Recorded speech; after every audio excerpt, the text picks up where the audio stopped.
Hello students. हम लोग start करेंगे साइंस वन का पेपर सॉल्यूशन।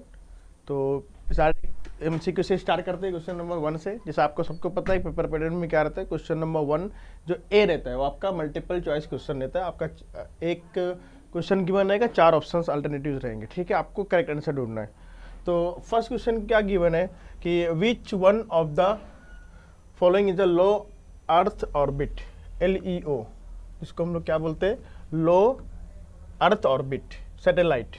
अब ये देखो, अब इसका अगर मीनिंग आप सही समझ गया तो आंसर निकाल लोगे आप। लो अर्थ ऑर्बिट मतलब जमीन से एकदम नज़दीक रहना चाहिए। तो नेविगेशनल सैटेलाइट नहीं होता, ये बहुत दूर होता है। जियो स्टेशनरी भी दूर होता है। जब ये दोनों खत्म हो गया तो ऑल ऑफ द अबव का आंसर आएगा नहीं। तो बचेगा क्या? International space station. ये क्या होता है? थोड़ा सा अर्थ से नज़दीक होता है, इसलिए लो अर्थ ऑर्बिट सैटेलाइट बोला जाता है उसको। तो option number C is correct. Question number 2 दिया, halogens belongs to group. Halogens आप सबको पता है कि ग्रुप 17 का एलिमेंट है। ग्रुप 18 कौन सा होता है? आपका जीरो ग्रुप होता है। ठीक है, या इनर्ट गैसेस होता है। ग्रुप 18, 17 क्या? हेलोजन ग्रुप होता है। Number 3, when water boils and it's converted into steam. Water को अगर बॉईल करोगे और स्टीम में वो कन्वर्ट हो जाएगा तो क्या होता है? Heat is taken in and temperature remain constant. देखो, जो वाटर बॉयल का जो टेम्परेचर होता है वही टेम्परेचर स्टीम का होता है। तो मतलब टेम्परेचर क्या होगा? कांस्टेंट होगा, ऑब्वियसली कांस्टेंट होगा। तो ए आंसर हो सकता है। इसको होल्ड पे रखते।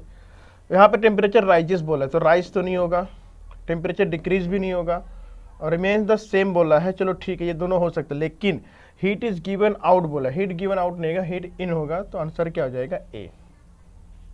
ठीक है, इवन आउट बोल दिया तो इसकी वजह से ये ऑप्शन भी हमारा क्या हो गया? खत्म हो गया। तो heat taken in and temperature remains constant. Number 4, the focal length of a convex lens is 20 centimetre, what is power. तो अगर पावर का फॉर्मूला आप यूज करोगे तो थोड़ा सा न्यूमेरिकल है, तो सॉल्व करने के बाद आंसर क्या हो जाएगा? 5 आएगा। 20 सेंटीमीटर तो उसका फोकल लेंथ कितना आता है या पावर कितना आता है? 20 सेंटीमीटर है तो 5D आएगा आंसर। ठीक, थोड़ा सा न्यूमेरिकल है, इसको सॉल्व कर लेना आप। This is used as a anode during the electrolyte reduction of bauxite. Bauxite के यूज करने के लिए कौन सा हम लोग एनोड यूज किया था? तो अभी बहुत लोग क्या करेंगे? एल्यूमिनियम को मार्क कर दें, क्योंकि बॉक्साइट का नाम आया तो एल्यूमिनियम कर दें, लेकिन ये आंसर गलत है। बॉक्साइट से एल्यूमिनियम निकाला जाता है। ठीक है, उसका एनोड यूज नहीं किया था। तो एनोड यूज किया जाता है, ग्रेफाइट का एनोड रहता है। Answer will B graphite. Okay, तो क्वेश्चन नंबर 1 का ए 4 MCQ था, बस ऐसे करना है आपको। आंसर कैसे लिखना होता है आपको? पूरा सेंटेंस कॉपी नहीं करना है। फर्स्ट का जो करेक्ट आंसर ऑप्शन है, कौन सा करेक्ट है? सी है, बस ये हो गया आंसर। दूसरे का क्या था? ए था, तो ए लिख दिया। तीसरे का आंसर क्या था? बी था, तो हमने क्या लिख दिया? बी। फोर्थ का आंसर क्या था? बी था। CABB, बस ऐसे लिखना होता है। बाकी आपको आंसर कुछ भी नहीं लिखना। ये हो गया आंसर आपका। 1 मार्क्स इस पे, 1 मार्क्स इस पे, 1 मार्क्स इस पे, 1 मार्क्स। आपको कितना मिलेगा? टोटल 4 मार्क्स मिल जाएगा। ठीक है, नेक्स्ट दिया, आंसर द फॉलोइंग। इसमें बहुत सारा क्वेश्चन रहेगा, ये भी 4-5 नंबर का रहता है। ठीक है,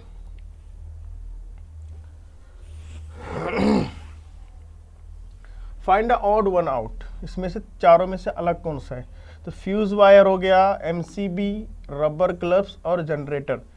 तो फ्यूज वायर, MCB और रबर ग्लव्स, ये तीनों किस में यूज किया जाता है? इलेक्ट्रिसिटी के जो मतलब इंस्ट्रूमेंट वगैरह में काम आता है तीनों। ठीक है, फ्यूज वायर हो गया, MCB, रबर, ये सब पार्ट्स है। ठीक है, इसके पार्ट्स है। लेकिन अगर जनरेटर की बात करोगे आप, तो जनरेटर क्या होता है? ये इलेक्ट्रिसिटी पैदा करता है। तो ये तीनों में से अलग ही हो गया, तो आंसर क्या हो जाएगा? जनरेटर। ओके, वो सिंपल क्वेश्चन था। Complete the correlation. क्या करना है? कोरिलेशन कंप्लीट करना है, मतलब जो इसका रिलेशन इससे रहेगा वही रिलेशन प्रोपेन का। अब देखो, मीथेन है, मीथेन सैचुरेटेड हाइड्रोकार्बन है, सबको पता है कि इसमें सिंगल बॉन्ड होता है। ठीक है, कार्बन हाइड्रोजन के बीच में। यहाँ दिया प्रोपीन। प्रोपीन में क्या होता है? कार्बन और कार्बन के बीच में डबल बॉन्ड होता है, और जिसके अंदर डबल बॉन्ड होता है उसको बोलते हैं अनसैचुरेटेड हाइड्रोकार्बन। तो आंसर क्या हो जाएगा? अनसैचुरेटेड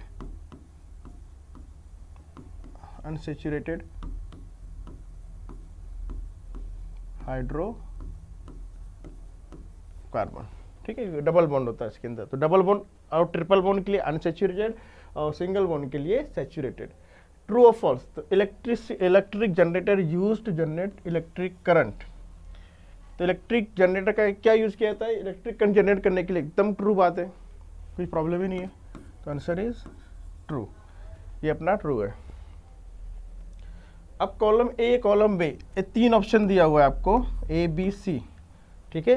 अब तीनों में ये चीज को क्या रिप्रेजेंट करेगा वो आपको बताना है। तो क्या रिप्रेजेंट कराना है आपको? The angle of incident and angle of emergence, मतलब आई और ई में रिलेशन बताना है आपको। ऑफ अ लाइट रे falling on a glass slab, ठीक है, ग्लास स्लैब के अंदर अगर तुम लोग फॉलिंग करोगे तो ए और ई में, तो जैसे आप सबको पता है कि एंगल ऑफ इंसिडेंट जो होता है और एंगल ऑफ इमरजेंस जो होता है, दोनों कैसे होते हैं? इक्वल होते हैं। आई इज इक्वल टू ई, ये रिलेशनशिप बनता है, ठीक है, दोनों इक्वल होते हैं। मतलब अगर ग्लास स्लैब है तो जितना रे यहाँ से टकरा के आएगी मुड़ जाएगी, फिर तो ये जो एंगल बनेगा ये दोनों कैसे रहते हैं? सेम रहते हैं, ठीक है। तो वही बोला है, तो answer will be C, I equal to E. C answer correct हो जाएगा। दोनों angle of incidence angle of emergency क्या होते हैं? सेम होते हैं, इक्वल होते हैं। उसके बाद ये है नेम द फॉलोइंग, एक एक मार्क्स का क्वेश्चन है ये। Name the satellite to fix the location बोला है। क्या बोला है? Location of any place on the earth so surface of its emergence latitude and longitude. तो लोकेशन, अगर कोई सरफेस का देखना है आपको, कोई भी प्लेस का लोकेशन देखना है, जैसे अपने मोबाइल में यूज करते हैं ना मैप वगैरह, तो उस कौन सा सैटेलाइट यूज किया जाता है? जियो स्टेशनरी, जियो स्टेशनरी सैटेलाइट, ठीक है। कौन सा सैटेलाइट? जियो स्टेशनरी सैटेलाइट हम लोग क्या यूज करते हैं उसको देखने के लिए, ठीक है। नहीं sorry, location, navigation, sorry location के लिए बोला, तो नेविगेशनल सैटेलाइट, ठीक है, क्योंकि नेविगेट किया था आपने कोई भी चीज को, ठीक है। तो क्या आएगा? नेविगेशनल सैटेलाइट, ये वाला सैटेलाइट यूज करते हैं।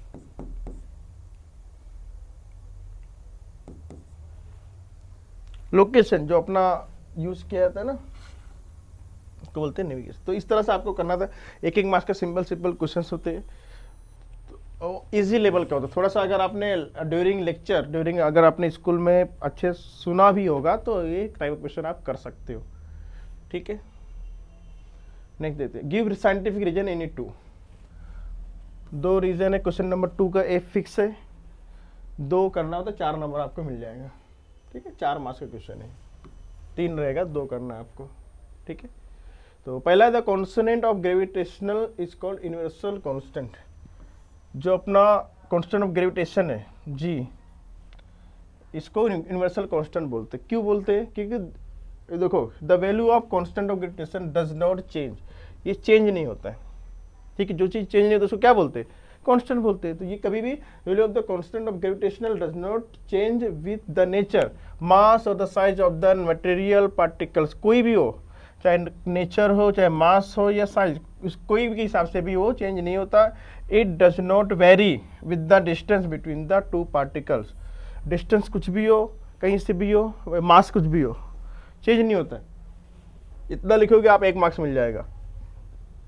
दूसरा पॉइंट क्या लिखोगे? It is also independent of the nature of the medium. और ये मीडियम के ऊपर भी इंडिपेंडेंट होता है, चाहे एयर मीडियम हो, चाहे डेंसर मीडियम, कोई मीडियम हो, कुछ फर्क नहीं पड़ेगा। Hence it is called a universal constant. तो जब कभी भी कोई भी चीज़ चेंज ही नहीं होगा कोई भी हाल से, चाहे वो मीडियम में कोई भी मीडियम चेंज कर दो, मास चेंज कर दो उसका, या नेचर चेंज कर दो, साइज चेंज कर दो, जब चेंज ही नहीं होगा तो उसको क्या बोलोगे? यूनिवर्सल कांस्टेंट बोलोगे। यही इसका रीजन था, सिंपल था। When 2 examples, write 2 examples which can be explained,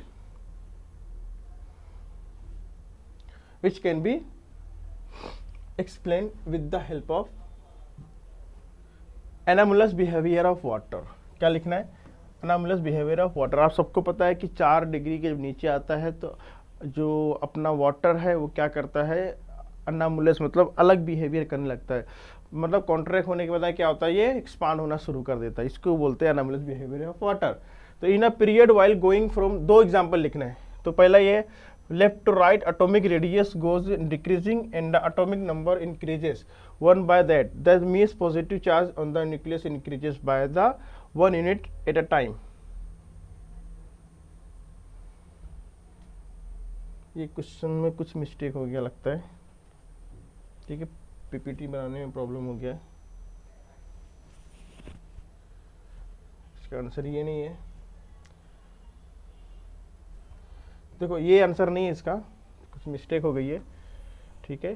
तो इसका आंसर मैं बता देता हूँ, सिंपल है।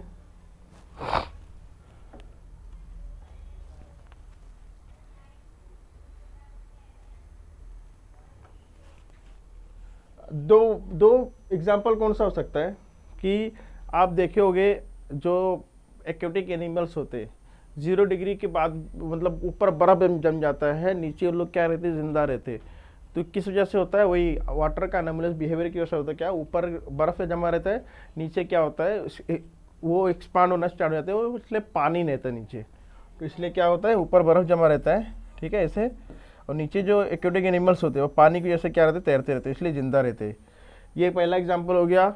और दूसरा एग्जाम्पल क्या हो सकता है कि जो पाइपलाइंस होते हैं वो समर वेकेशन विंटर में क्या होते हैं, लोग फट जाते हैं। तो ये अनोमलस बिहेवियर वाटर की वजह से ही फैलते हैं, क्योंकि कॉन्ट्रैक्ट होने के बाद क्या एक्सपांड होना शुरू हो जाता है। तो एक्सपांड होगा तो इसके अंदर पाइपलाइन के अंदर जगह नहीं बचेगी, बर्फ बनेगा तो क्या होगा, फट जाते हैं पाइप।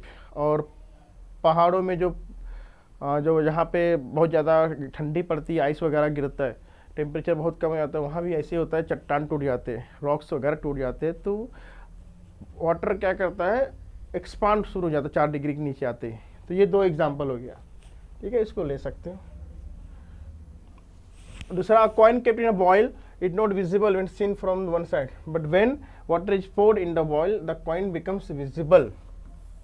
क्वेश्चन यही है कि अगर कॉइन को बाउल के अंदर और उसको देखेंगे तो एक साइड से नहीं दिखेगा, बट इसको अगर पानी को पोर कर देंगे इनटू द बॉल, मतलब कॉइन बिकम्स विजिबल। तो क्या होगा, when the bowl is empty, अगर बाउल एम्प्टी था तो rays of light coming from the coins are obstructed by the side of the bowl. ये इंपॉर्टेंट लाइन लिखना है। क्या होगा, अगर उसके अंदर पानी नहीं था, एम्प्टी था, तो लाइट जो था वो क्या होता, ऑब्स्ट्रक्ट हो रहा था साइड बॉल के साइड की वजह से, and hence the coin is not visible when seen from one side of the bowl. और उसकी वजह से क्या होता है, कॉइन दिख नहीं रहा था, रेयर लाइट रेज क्या होता है, ऑब्स्ट्रक्ट जा रहा था। उसके बाद दूसरा वजह ये है कि when water is poured into the bowl, जब उसके अंदर पानी डाल दिए तो क्या हो गया, the rays of light coming from the coin travel from the water denser medium से ट्रैवल करके आ गया टू एयर मीडियम, ठीक है।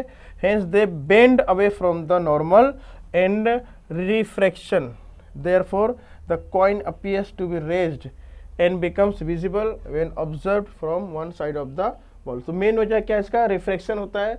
जब कोई भी चीज़ लाइट रे रेयर मीडियम से डेंसर मीडियम में जाती है तो रिफ्रैक्शन होता है, उसकी वजह से क्या होगा, कॉइन दिखेगा। मेन वजह क्या है इसका, लाइट ऑफ रिफ्रैक्शन जो होता है ये। नंबर 3, 2 का बी है, आंसर द फॉलोइंग एनी 3 करना है आपको, 6 मार्क्स का, 2 मार्क्स का रहेगा, छोटे छोटे क्वेश्चन रहेंगे। एन इलेक्ट्रिकल आयरन यूजेस, एक न्यूमेरिकल है, कितना उसका पावर दिया हुआ है, 1100 वॉट दिया हुआ है। तो P1 कितना ले लिया तुमने, क्योंकि 2 पावर होगा इसलिए। Lighter temperature it's set to lower temperature, it uses 330 volt. तो अगर पहले अगर उसका हाई टेम्परेचर कितना था, 1100 वॉट था, उसको कहाँ तक लेकर आना है, 330 वॉट तक लेकर आना है। Find out the electric current for the 2 setting. अब ये चीज़ करने के लिए इलेक्ट्रिक करंट कितना लगेगा, अगर iron is connected to a potential difference, अगर वो आयरन किससे कनेक्ट है, पोटेंशियल डिफरेंस उसका 220 वोल्ट है, ठीक है। आप करंट निकालना है कि अगर उसको यहाँ तक कन्वर्ट करना है आपको, ठीक है, 1100 वाट से लेके कितना लेकर आना है, 330। तो गिवन क्या दिया हुआ है, पोटेंशियल डिफरेंस इसका कितना है, 220 वाट है। पहला पावर कितना था, 1100 वाट था, अभी क्या कितना चाहिए, 330 वाट चाहिए। फार्मूला होता है I = P/V। ये फार्मूला आपको यूज़ करना, लेकिन यहाँ पे 2 चीज़ें यूज़ किया गया है इसलिए हम लोग 2 यूज़ करेंगे। तो I1 इज इक्वल टू कितना हो जाएगा, P1 अपॉन V, तो P1 1000 अपॉन 220 5 एम्पियर आ जाएगा। दूसरा करंट कितना दिया हुआ ये 330, तो P2 upon V 330 upon 220 divide करोगे 1.5 एम्पियर आ जाएगा। तो यही निकालना था कि इलेक्ट्रिक करंट कितना लगेगा, तो 5 एम्पियर और 1.5 एम्पियर लगेगा, बस इतना ही निकालना है। Next, right two examples which can be explain with the help of the anomalous behaviour of water. ये हो गया। तो कोल्ड रीजन में क्या होता है, अभी मैं बताया रॉक्स क्रैक हो जाते हैं, ये हो गया। In winter the pipeline carrying water burst in cold countries, pipeline क्या होता है, बस्ट हो जाती है। कोल्ड रीजन में क्या होते हैं, the aquatic plants animals can survive even when the temperature of goes below 0 degree centigrade. तो कोई 2 एग्जाम्पल लिखना है 2 मार्क्स के लिए, इससे पहले बता चुका हूँ मैं। Next, which principle is use to measure the specific heat capacity of a substance. कौन सा प्रिंसिपल यूज किया जाता है, simple principle heat exchange use to measure the, कौन सा principle, principle of heat exchange. Simple है, हीट की बात चल रही है तो principle of heat exchange use to measure the specific heat capacity of substance. 1 marks मिल जाएगा, 1 लाइन लिख दोगे। कौन सा प्रिंसिपल है यहाँ पे, प्रिंसिपल ऑफ हीट एक्सचेंज, ठीक है। दूसरा, this principle is the fellows, क्या अब उसका प्रिंसिपल क्या है, यहाँ क्या बोला, स्टेट द प्रिंसिपल भी बोला है ना, प्रिंसिपल लिखना है आपको। तो if a system of 2 objects is isolated from the environment by keeping it inside a heat resistant box, क्या होगा कि अगर कोई ऑब्जेक्ट को, 2 ऑब्जेक्ट को एनवायरनमेंट से लेके एक बॉक्स में कर देंगे, रख देंगे, तो क्या होगा, कोई एनर्जी वहाँ पे लीव द ना तो बाहर जाएगी ना अंदर आएगी।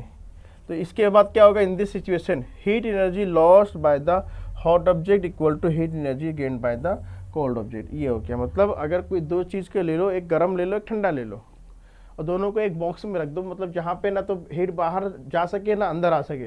तो इस सिचुएशन में क्या होगा, जो हॉट बॉडी रहेगा वो हीट लूज कर देगा, किसको देगा, वो जिसकी कम रहेगी, कोल्ड बॉडी को। और दोनों कैसे हो जाएंगे, एक टाइम आएगा कि दोनों का टेम्परेचर इक्वल हो जाएगा। इसी को बोलते हैं प्रिंसिपल ऑफ हीट एक्सचेंज।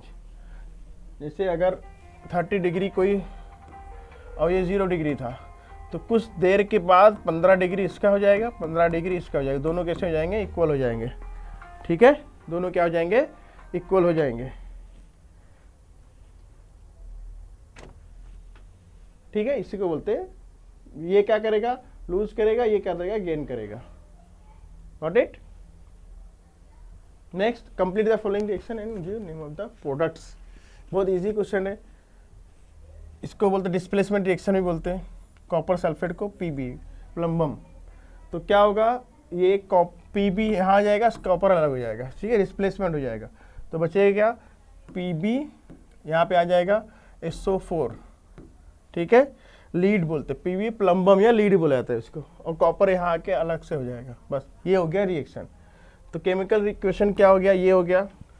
उसके बाद give the name of the products. तो ये क्या होता है, लीड सल्फेट, Pb होता है लीड और SO4 सल्फेट होता है। ये सबको पता है, Cu क्या होता है, कॉपर होता है। तो 1 मार्क्स इस पे आपका रिएक्शन बैलेंस करने पे मिलेगा, और हाफ मार्क्स दोनों का नाम लिखे, इस पे हाफ मार्क्स मिलेगा और इस पे हाफ मार्क्स, इस तरह टोटल 2 मार्क्स मिल जाएगा आपको। Got it. नेक्स्ट, एनोडाइजेशन के ऊपर आपको शॉर्ट नोट लिखना। एनोडाइजेशन जो होता है आपका, जो मेटल वगैरह मिक्स किया है, शॉर्ट नोट लिखना है। तो क्या होता है, anodisation technique is application of electrolysis.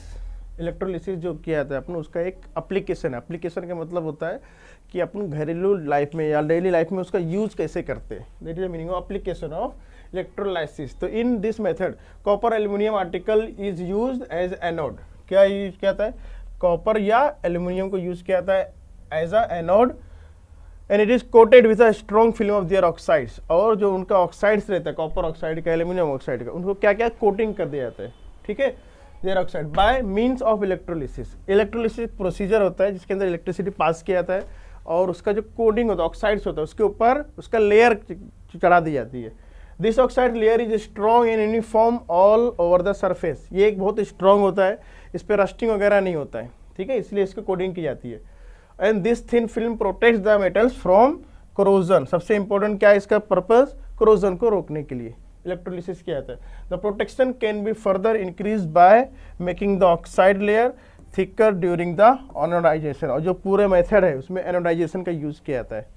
तो दिस एग्जांपल कौन सा हो गया, kitchen article such as anodise pressure cooker and anodise pan. जितनी भी चीज़ें आपके घरों में मोस्टली यूज की जाती है सब एनोडाइज किया जाता है। एनोडाइज क्या एक टेक्निक है, इलेक्ट्रोलिसिस का एप्लीकेशन है, जिसके अंदर कॉपर एल्यूमिनियम का ऑक्साइड्स का लेयर उसके ऊपर चढ़ाया जाता है। सिंपल। तो एक मार्क्स ये हो गया आपका डेफिनेशन पे, और एक मार्क्स उसका यूजेस कहाँ पे लिखना है। तो मोस्टली किचन के जो वेयर, जो आर्टिकल्स होते हैं किचन वेयर, सब में यूज किया जाता है। Name the following, answer the following any 5। ये 15 नंबर के थोड़ा सा लेंदी क्वेश्चंस होते हैं, 3-3 मार्क्स के होते हैं, ठीक है। तो पहला दिया हुआ है, an element has its electronic configuration 284, 284 मतलब ये कितना होगा, 2 10 14। Now answer the following question. 14 किसका है, 14 किसका होता है। तो सबसे पहले क्वेश्चन देख लेते। अब तो मैं बता दिया कि ऐसे निकालते हैं कैसे इसको। तो 14 है, what is the atomic number of this element. तो सबको ऐड कर दो तो एटॉमिक नंबर कितना आ जाएगा, 14। 1 मार्क्स हो गया, कुछ भी नहीं करना था आपको, ऐड कर दिया, 1 मार्क्स मिल गया direct. What is the group of this element, तो 14 आ गया, तो group of this element is 14। उसके बाद to which period does this belong, कौन सा पीरियड है, पीरियड 3। ये आपको पीरियडिक टेबल जब आप अच्छे से लर्न करके आओगे, पढ़ोगे, तो उसमें दिखेगा आपको जो 14 एलिमेंट है वो पीरियड 3 में आता है। तो 1-1 मार्क्स का क्वेश्चन था, 3 मार्क्स हो गया। Name the following diagram, explain the concept. ये आपको पता होगा कौन सा, ये left hand rule, right hand rule है, फ्लेमिंग राइट हैंड रूल है, ठीक है। ये राइट हैंड होता है ना, इसे देखो,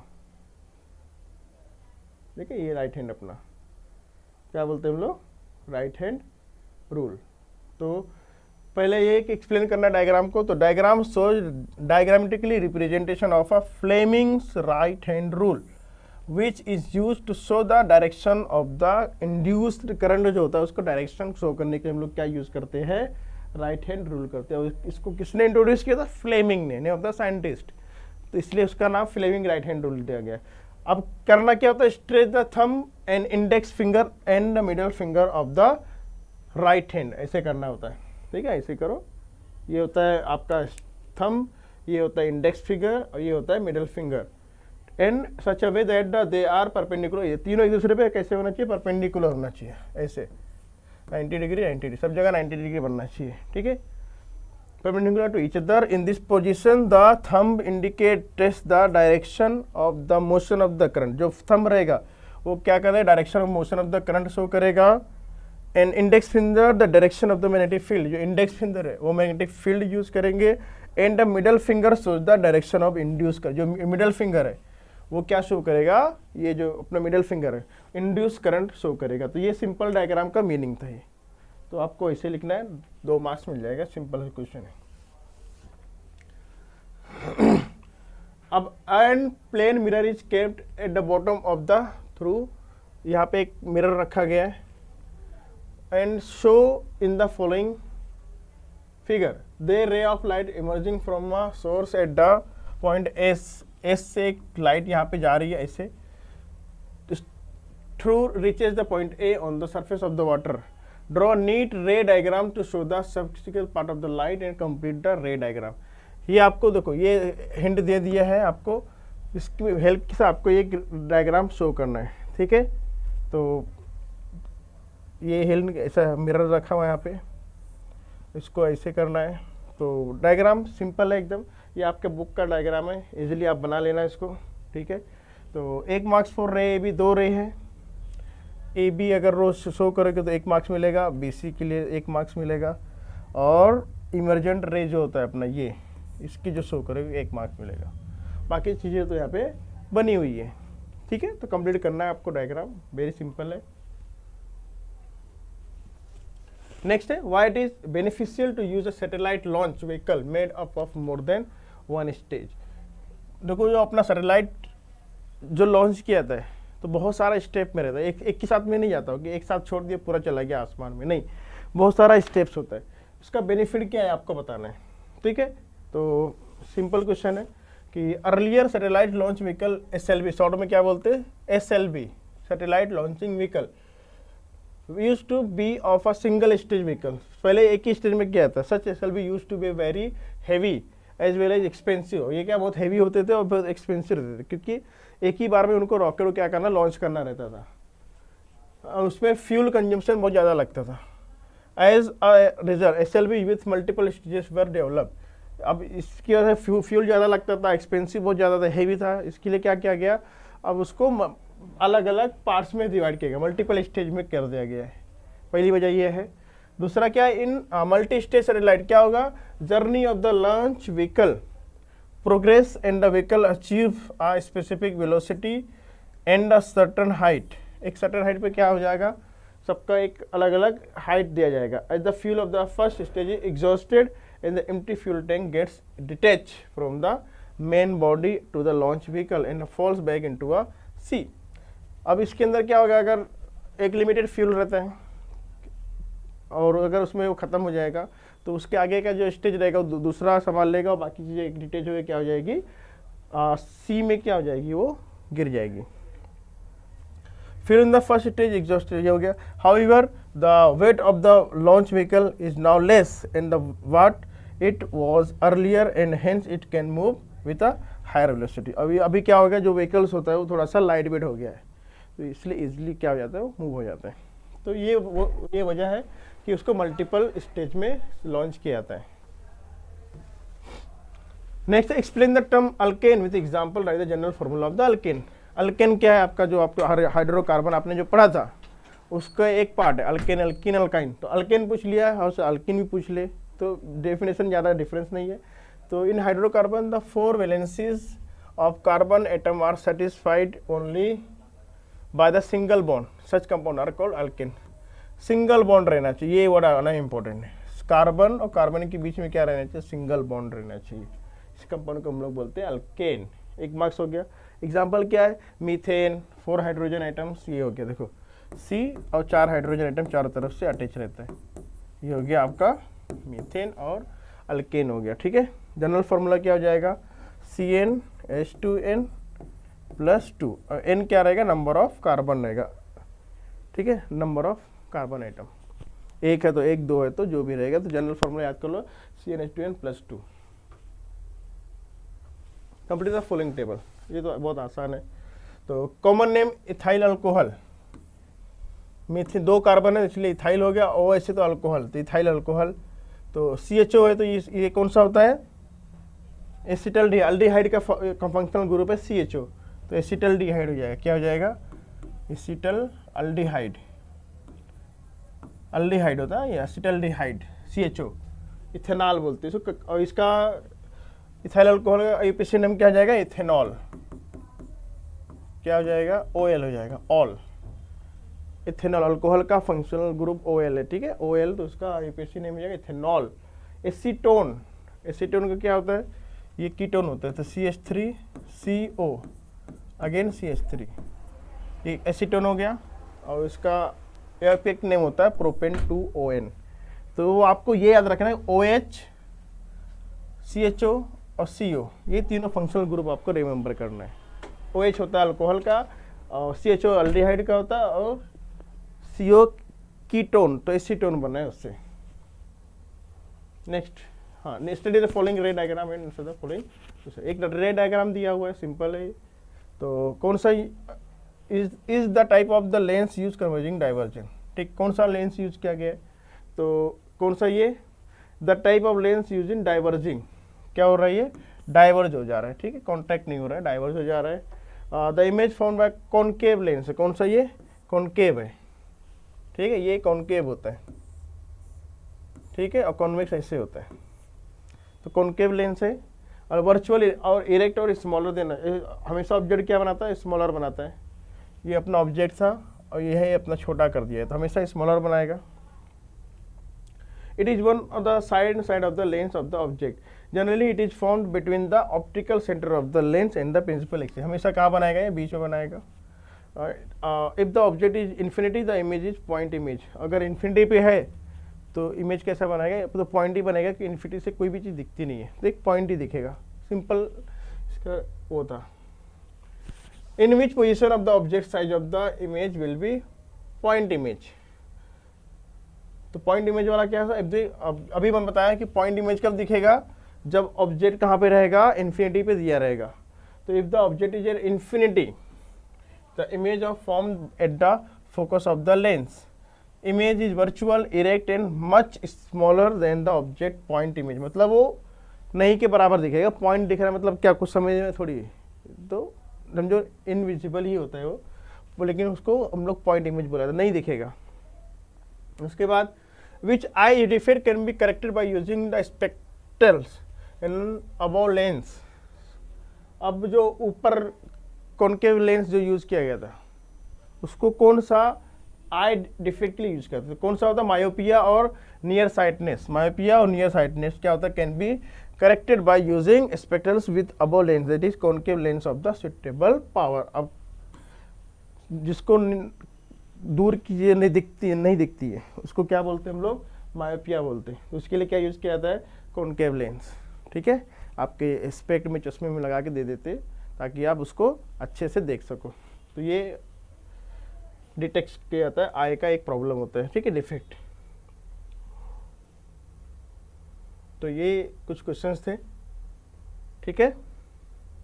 तो आई होप सबको समझ में आया होगा। और सिंपल ये आपका मेथड होता है लिखने का, कि ये मार्किंग स्कीम याद रखो कि हमेशा आपको कैसे लिखना होता है, पॉइंट वाइज लिखना होता है हमेशा। कभी भी आप पैराग्राफ वाइज आंसर नहीं लिखोगे, मोस्टली ट्राई करोगे कैसे लिखना है, आपको हमेशा पॉइंट वाइज लिखना है और वैलिड पॉइंट लिखना है, सबसे अच्छा पॉइंट जो वो लिखना है, उसके बाद उसके एग्जाम्पल सेट करने, ठीक है।